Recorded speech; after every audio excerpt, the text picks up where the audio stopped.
यज्ञ की परिक्रमा जितनी ज्यादा से ज्यादा हम कर सकें उतनी करनी चाहिए, क्योंकि यज्ञ मंडप में विराजमान शक्तियों को परिक्रमा करने पर हम अपने साथ बांध लेते हैं। परिक्रमा का बड़ा ही महत्व है। यज्ञ से प्राकृतिक आपदा से पूरा क्षेत्र सुरक्षित रहता है।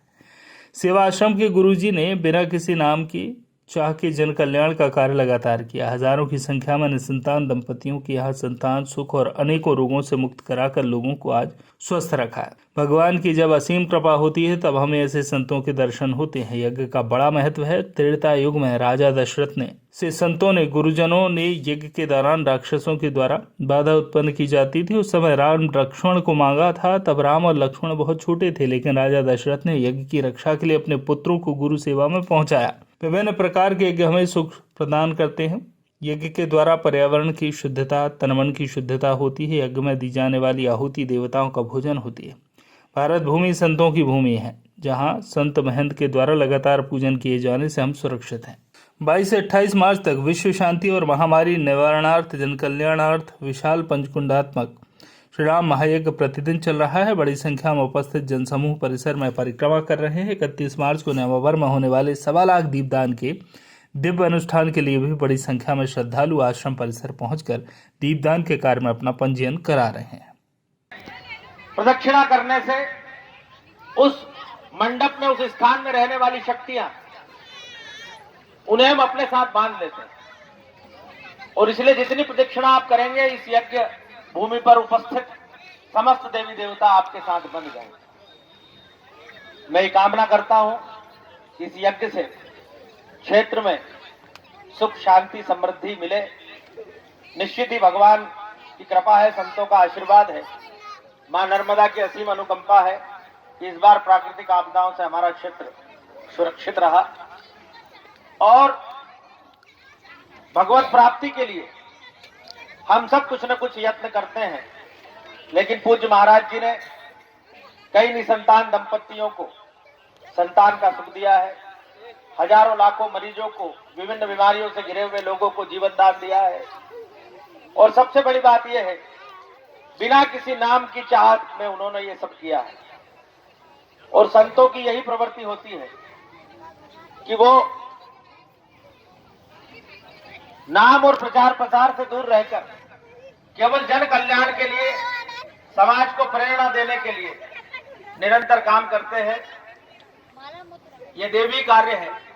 और इसलिए देवी कार्य में जो शासक है, जो सरकार है, जो प्रतिष्ठित लोग हैं, जो सामर्थ्यवान हैं, उन सबको कुछ न कुछ देना चाहिए। आपको याद होगा, त्रेता में जब भगवान राम, लक्ष्मण, भरत, शत्रुघ्न छोटे थे, तब संत महात्मा उनके पास, राजा दशरथ जी के पास आए कि हमारे यज्ञ में, हमारे पूजादि कर्म में राक्षस लोग विघ्न करते हैं। तब अपने उस सुकुमारों को अगर धर्म की रक्षा के लिए किसी ने प्रदान किया तो महाराजा दशरथ ने प्रदान।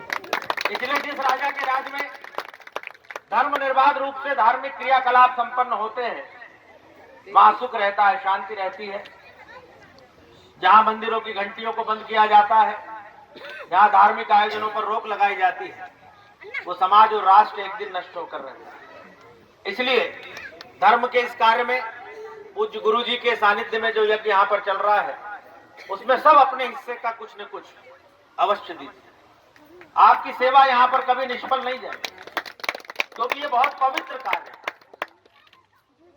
और इसमें मानव मात्र का कल्याण होगा।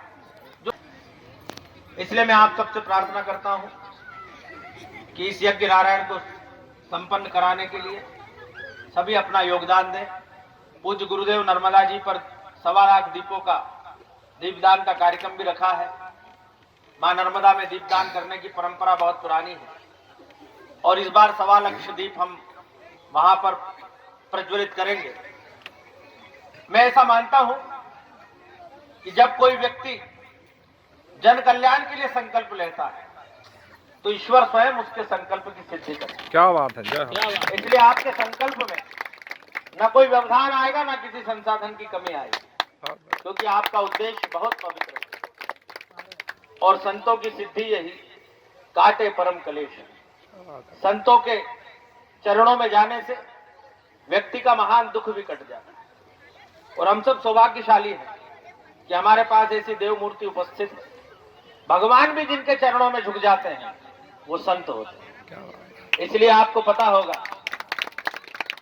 भगवान राम हो, कृष्ण हो, इन सब ने संतों की वंदना की और इसलिए इस भारत भूमि पर संत निरंतर आते रहे हैं और संतों ने हमेशा इस मानवता का मार्गदर्शन किया है।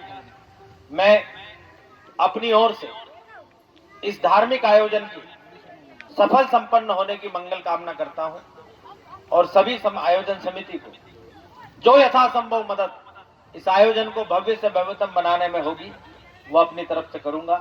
आप सभी को प्रणाम, बहुत बहुत धन्यवाद। खातेगांव से प्रदीप साहू की रिपोर्ट।